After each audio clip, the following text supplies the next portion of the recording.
This is the Bible Book Club. And we're in the book of Numbers. Welcome to the club. This is season 4 of the Bible Book Club, and we are in the book of Numbers. So excited to be in a new book. I loved Leviticus. I learned so much, but Numbers is a lot more story and narrative. Yeah, back to the episodic journal of this family that we've come to know and love, the Israelites. So if you are joining us for the first time, welcome to the Bible Book Club and to the book of Numbers. And if you're continuing with us on this journey from the beginning of Genesis, then welcome back. It is our 4th podcast series. And we're so proud of you. Happy that you have made it to this point. Yeah. For those of you who are new, I'm going to explain a few things, like why a Bible book club.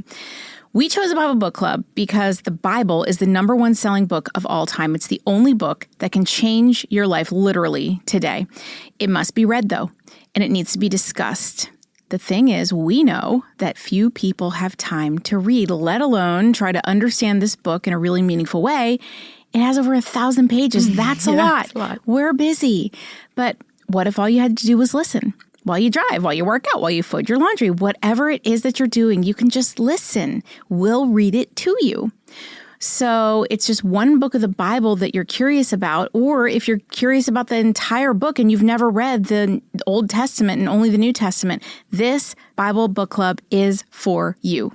So we're so excited to have you join us. If it's your goal to read the Bible from start to finish, that's our goal too, and we're going to make that possible for you. Yes. Okay.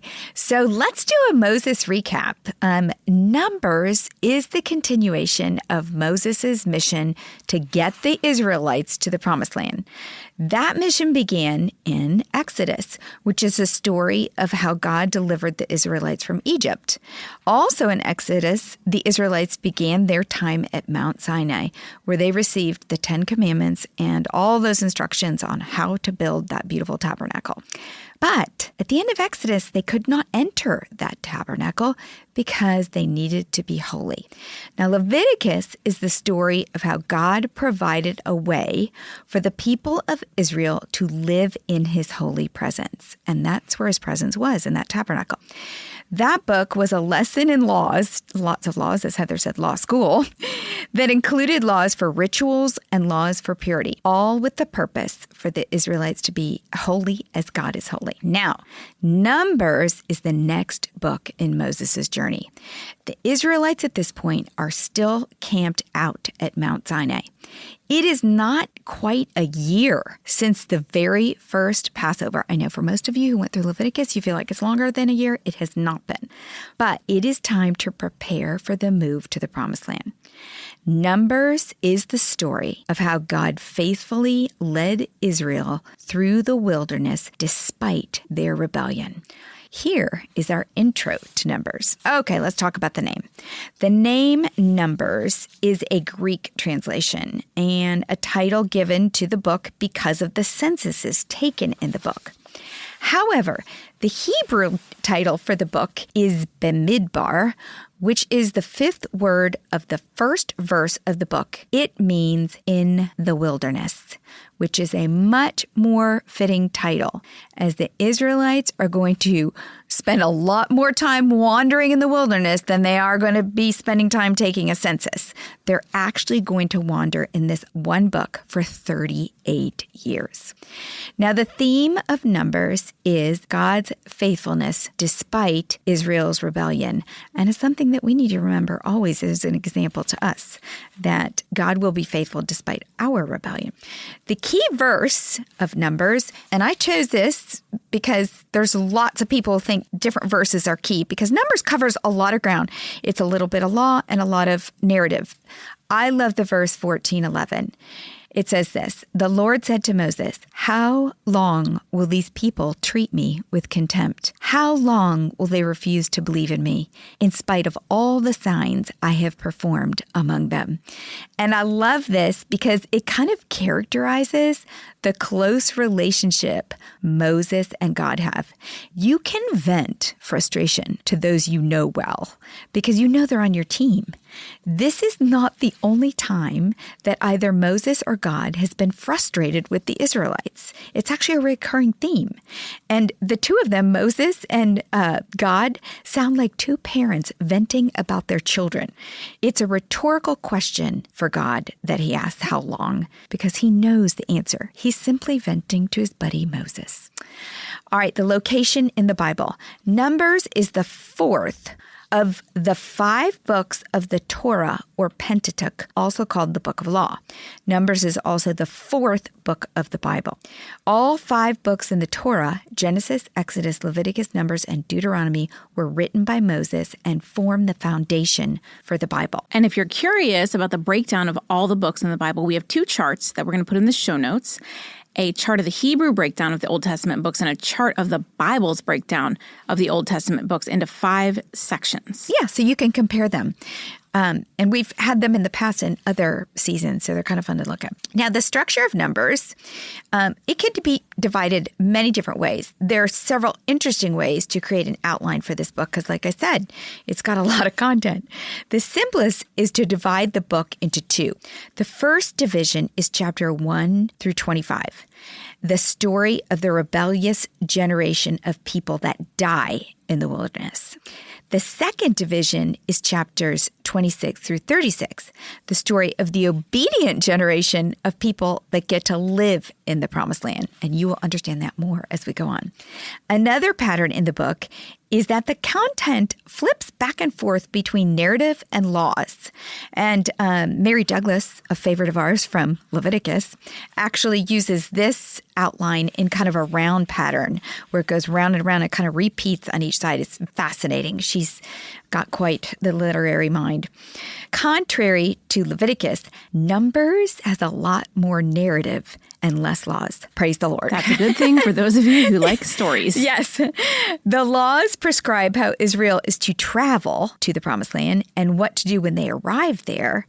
And the narrative describes the Israelites' attitude, and they have a lot of attitude, and actions on the way there to the promised land. Yeah, I will say I'm one of those people that likes a good story, but I actually really enjoyed Leviticus much more than I thought I would. And I learned a lot from it about my heart and purity, and it just really made a difference in my life. I learned a ton. I really enjoyed it.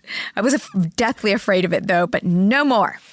Okay, the timing of Numbers. The books Exodus, Leviticus, Numbers, and Deuteronomy follow a 40-year timeline from 1446 BC to 1406 BC. Exodus was the first 5 or 6 months of the 40 years.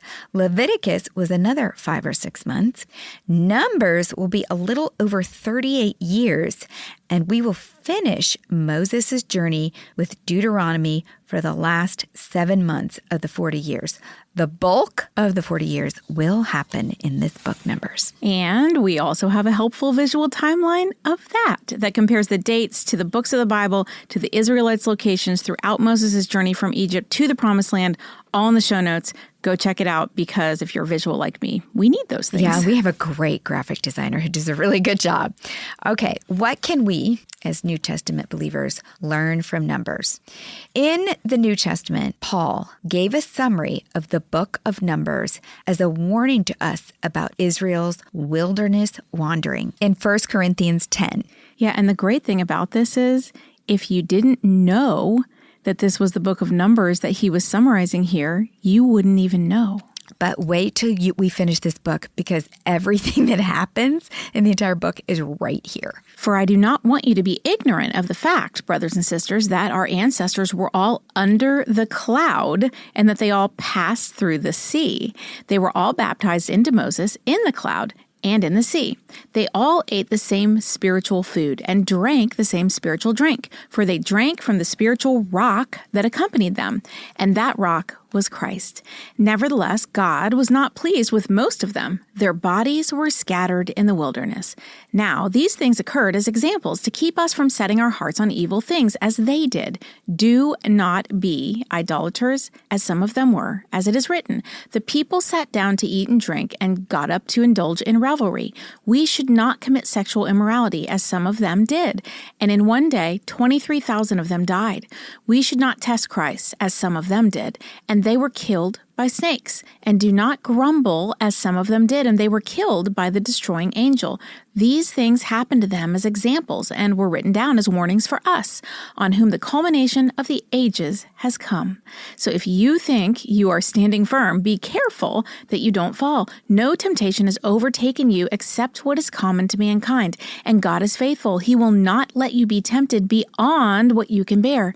But when you are tempted, He will also provide a way out so that you can endure it. So if some of that sounded weird to you, like being killed with snakes and spiritual drinks and rocks and all kinds of things, it won't sound odd after you finish this book.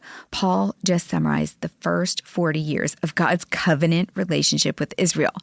Paul lays out the ways God revealed Himself to Israel and the ways Israel rebelled against God. Israel was tempted and failed in the book of Numbers.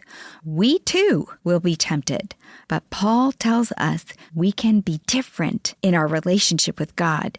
We can be faithful. God will provide a way for us to endure. This is the lesson for us in Numbers. How can we do things differently? Okay, Numbers is the story of the relationship between the Israelites and God, and very much resembles a courtship, wedding, and marriage. So track with me on this, because I'm going to come back to it at the end. In Genesis and Exodus, God chooses and pursues the Israelites in love and explains His intent to dwell among them only. Very much like a bridegroom pursues his intended.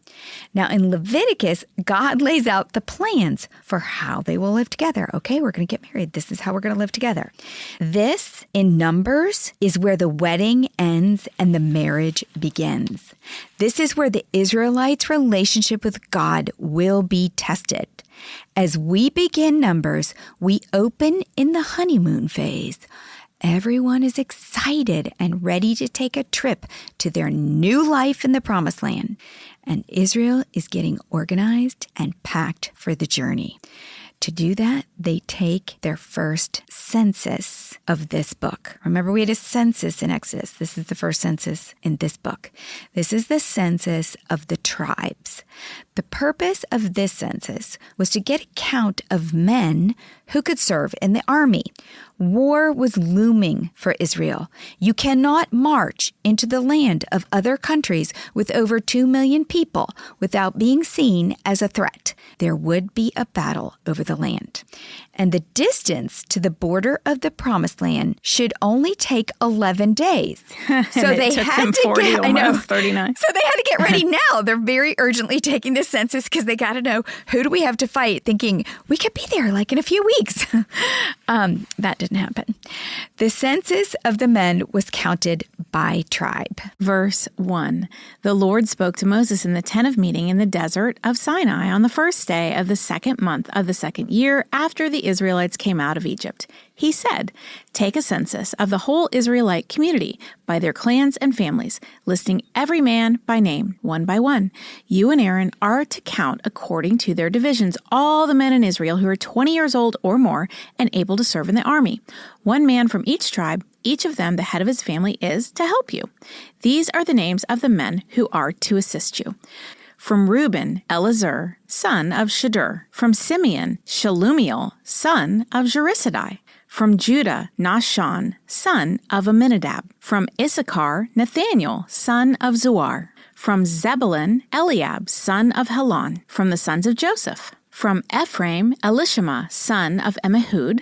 From Manasseh, Gamaliel, son of Padashur. From Benjamin, Abidan, son of Gideoni. From Dan, Ahazer, son of Ammishaddai. From Asher, Pagiel, son of Okran. From Gad, Eliasaph, son of Duel. From Naphtali, Ahira, son of Enan. These were the men appointed from the community, the leaders of their ancestral tribes. They were the heads of the clans of Israel. All right, Heather just read the 12 tribes, which are the sons of Jacob, minus Joseph and Levi, plus Ephraim and Manasseh. Now, let me explain that, because if you didn't go through Genesis, you wouldn't know. The reasons are made clear in two extraordinary stories in Genesis. Listen to season 1 of the Bible Book Club for those details. Genesis, like I said before, is the foundation for everything in the Old Testament. All right, so Joseph has been replaced by both of his sons, Ephraim and Manasseh. This was a double portion of land blessing that Jacob bestowed on Joseph in Genesis 48, because Joseph had saved them from the famine. Therefore, each of his sons was elevated to a tribe status, even though they're really Jacob's grandsons, not sons. Now, in Genesis 34, Levi and Simeon made an impulsive decision to avenge their sister Dinah by going on a killing spree. In Genesis 49, on his deathbed, Jacob hands out the blessings and curses to his 12 sons. It's a great chapter. The curse for Levi and Simeon is that when the promised land is distributed, their tribes will be scattered throughout, because when the two of them get together, they become violent, in Jacob's opinion. Now, the tribe of Levi's curse actually becomes a blessing in Exodus, season 2 of Bible Book Club, when Moses came upon the golden calf incident after being up on the mountain and asked the Israelites who was with him. It was the Levites who rallied, putting their swords to good use this time, because remember, last time they didn't put their swords to good use. Because of the Levites' faithfulness to God, they would be scattered as a tribe, as the curse came from Jacob, but as a blessing to other tribes in service to God as priests throughout the land. So it's so cool that God turned this curse into a blessing because Levite changed their ways. Now, you can check out the patriarchal lineage and the order of the 12 sons of Jacob and their 4 different mothers, which is a whole nother crazy story, in a chart we have in the show notes, just to keep them all straight. I just want to stick on one thing you just said. God changed the curse to a blessing because Levites changed their ways. Yep. And that's a really good illustration for you in your life today.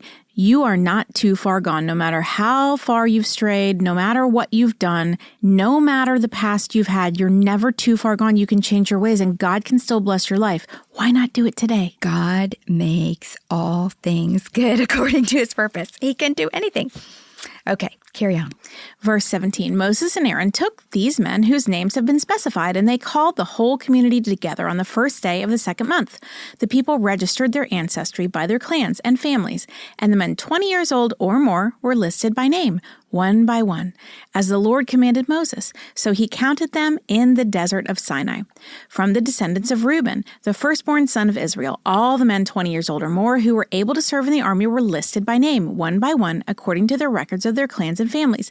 The number from the tribe of Reuben was 46,500. From the descendants of Simeon, all the men 20 years old or more who were able to serve in the army were counted and listed by name, one by one, according to the records of their clans and families. The number from the tribe of Simeon was 59,300. From the descendants of Gad, all the men 20 years old or more who were able to serve in the army were listed by name, according to the records of their clans and families. The number from the tribe of Gad was 45,650. From the descendants of Judah, all the men 20 years old or more who were able to serve in the army were listed by name, according to the records of their clans and families. The number from the tribe of Judah was 74,600. From the descendants of Issachar, all the men 20 years old or more who were able to serve in the army were listed by name according to the records of their clans and families. The number from the tribe of Issachar was 54,400. From the descendants of Zebulun, all the men 20 years old or more who were able to serve in the army were listed by name according to the records of their clans and families. The number from the tribe of Zebulun was 57,400. From the sons of Joseph, from the descendants of Ephraim, all the men 20 years old or more who were able to serve in the army were listed by name according to the records of their clans and families. The number from the tribe of Ephraim was 40,500. From the descendants of Manasseh, all the men 20 years old or more who were able to serve in the army were listed by name according to the records of their clans and families. The number from the tribe of Manasseh was 32,200. From the descendants of Benjamin, all the men 20 years old or more who were able to serve in the army were listed by name according to the records of their clans and families. The number from the tribe of Benjamin was 35,400. From the descendants of Dan, all the men 20 years old or more who were able to serve in the army were listed by name according to the records of their clans and families. The number from the tribe of Dan was 62,700. From the descendants of Asher, all the men 20 years old or more who were able to serve in the army were listed by name according to the records of their clans and families. The number from the tribe of Asher was 41,500. From the descendants of Naphtali, all the men 20 years old or more who were able to serve in the army were listed by name according to the records of their clans and families. The number from the tribe of Naphtali was 53,400. These were the men counted by Moses and Aaron and the 12 leaders of Israel, each one representing his family. All the Israelites 20 years old or more who were able to serve in Israel's army were counted according to their families. The total number was 603,550. This is the exact number of men from the census taken in Exodus 38. No one has died yet, but, spoiler alert, all of these fighting men had the opportunity to see the promised land because the Israelites only wandered for 38 years. They could have lived. However, disobedience leads to death, and only 2 of the 603,550 men secure the blessing of stepping into the promised land. And if you're thinking it was Moses and Aaron, think again. It was not. They do not make it. Verse 47, the ancestral tribe of the Levites, however, was not counted along with the others. The Lord had said to Moses, "You must not count the tribe of Levi or include them in the census of the other Israelites. Instead, appoint the Levites to be in charge of the tabernacle of the covenant law, over all its furnishings and everything belonging to it. They are to carry the tabernacle and all its furnishings. They are to take care of it and encamp around it. Whenever the tabernacle is to move, the Levites are to take it down, and whenever the tabernacle is to be set up, the Levites shall do it. Anyone else who approaches it is to be put to death. The Israelites are to set up their tents by divisions, each of them in their own camp under their standard. The Levites, however, are to set up their tents around the tabernacle of the covenant law, so that my wrath will not fall on the Israelite community. The Levites are to be responsible for the care of the tabernacle of the covenant law. The Israelites did it all just as the Lord commanded Moses." Levites aren't in this census. They're going to be in next episode because they're not part of the army. Their role was to transport, erect, and protect the tabernacle.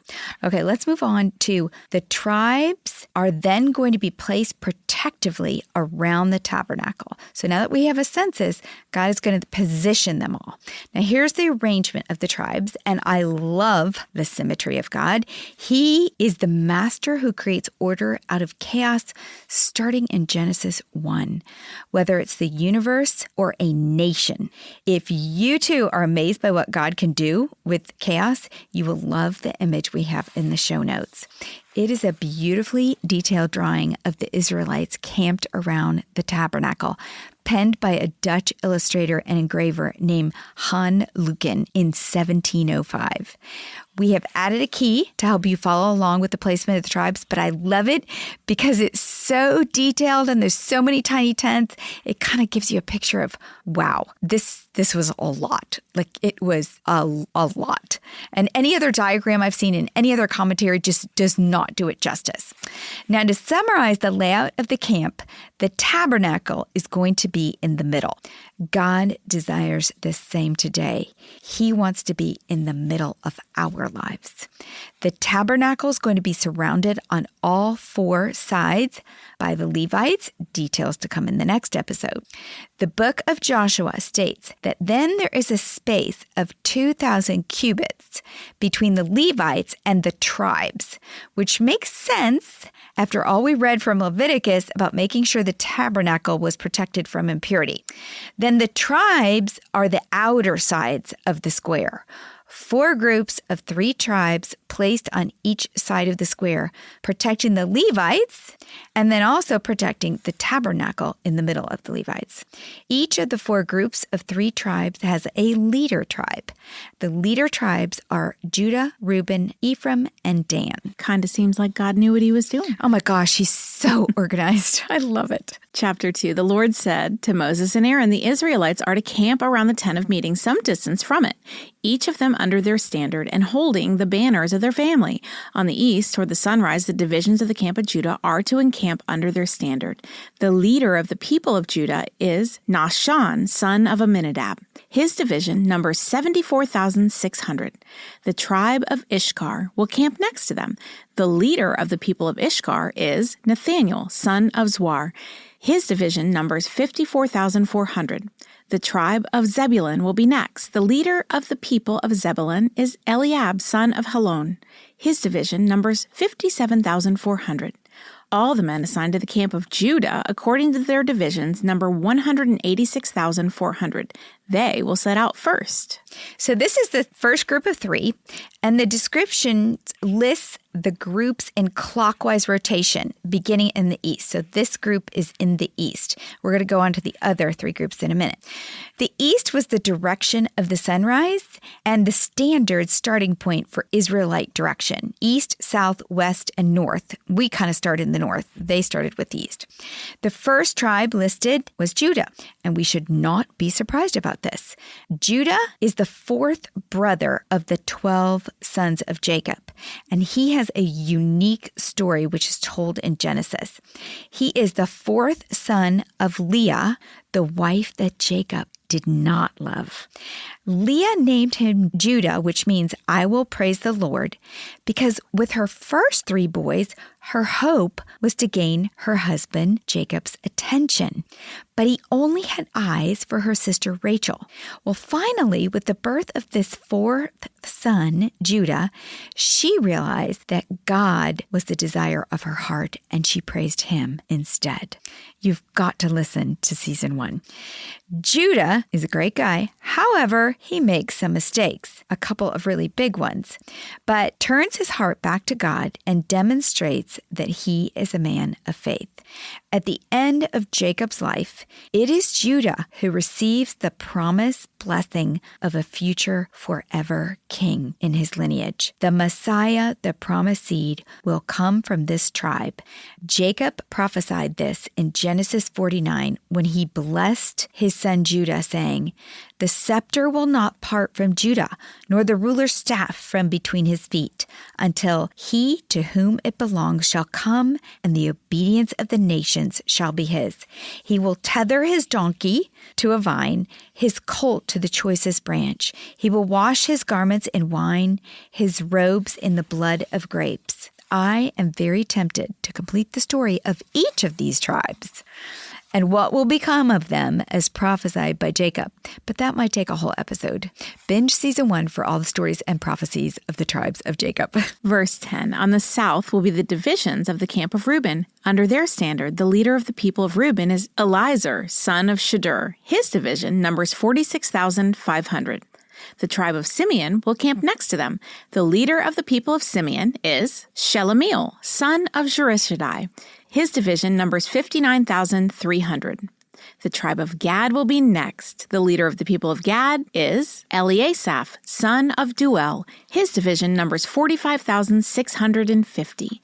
All the men assigned to the camp of Reuben, according to their divisions, number 151,450. They will set out second. Then the tent of meeting and the camp of Levites will set out in the middle of the camps. They will set out in the same order as they encamp, each in their own place under their standard. On the west will be the divisions of the camp of Ephraim under their standard. The leader of the people of Ephraim is Elishama, son of Ammihud. His division numbers 40,500. The tribe of Manasseh will be next to them. The leader of the people of Manasseh is Gamaliel, son of Pedashur. His division numbers 32,200. The tribe of Benjamin will be next. The leader of the people of Benjamin is Abidan, son of Gideoni. His division numbers 35,400. All the men assigned to the camp of Ephraim according to their divisions number 108,100. They will set out third. On the north will be the divisions of the camp of Dan, under their standard. The leader of the people of Dan is Ahaziah, son of Ammishaddai. His division numbers 62,700. The tribe of Asher will camp next to them. The leader of the people of Asher is Pagiel, son of Okran. His division numbers 41,500. The tribe of Naphtali will be next. The leader of the people of Naphtali is Ahira, son of Enan. His division numbers 53,400. All the men assigned to the camp of Dan number 157,600. They will set out last under their standards. These are the Israelites, counted according to their families, all the men in camps, by their divisions, number 603,550. The Levites, however, were not counted, along with the other Israelites, as the Lord commanded Moses. So the Israelites did everything the Lord commanded Moses. That is the way they encamped under their standards, and that is the way they set out, each of them with their clan and family. Okay, so we got a taste there, too, of how, like I said, we already have a diagram of the camp when they're set up. We got a taste also of how the camp is going to proceed when they pick everything up and leave. And you're going to have Judah goes first, and from the east, the camp of Reuben goes second from the south. Then the Levites will go with all the tabernacle packed up. We're going to cover that more in the next episode. Then the camp of Ephraim will go from the west, and then from the north, the camp of Dan. So they kind of all have a lot of order. Now, we know from the last season in Leviticus that God loves the number 7. But 12 is a favorite, too. The 12 sons of Jacob became the 12 tribes, which then surround the tabernacle, 3 on each side. And in Revelations 21, John sees the new Jerusalem, the bride of the Lamb, and describes it like this. One of the 7 angels who had the 7 bowls full of the 7 last plagues came and said to me, "Come, I will show you the bride, the wife of the Lamb." And he carried me away in the Spirit to a mountain great and high, and showed me the holy city, Jerusalem, coming down out of heaven from God. It shone with the glory of God, and its brilliance was like a very precious jewel, like a jasper, clear as crystal. It had a great high wall with 12 gates, and with 12 angels at the gates. On the gates were written the names of the 12 tribes of Israel. There were 3 gates on the east, 3 on the north, 3 on the south, and 3 on the west. The wall of the city had 12 foundations, and on them were the names of the 12 apostles of the Lamb. Now, continuing a little further on, I'm going to skip a few verses. It says here, I did not see a temple in the city because the Lord God Almighty and the Lamb are its temple.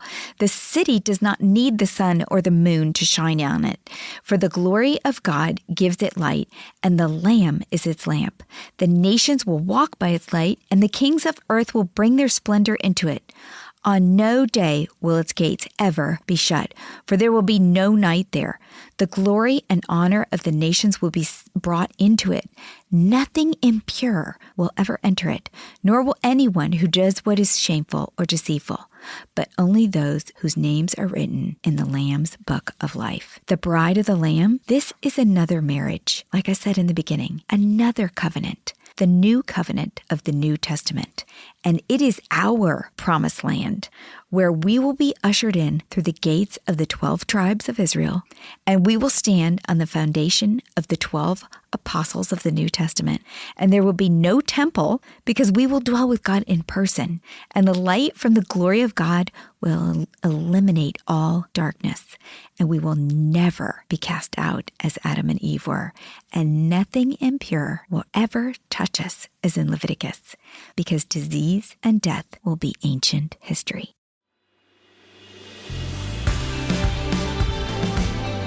What's a club without friends? If you're enjoying the Bible Book Club, why don't you share it? And then you can say, Welcome to the club.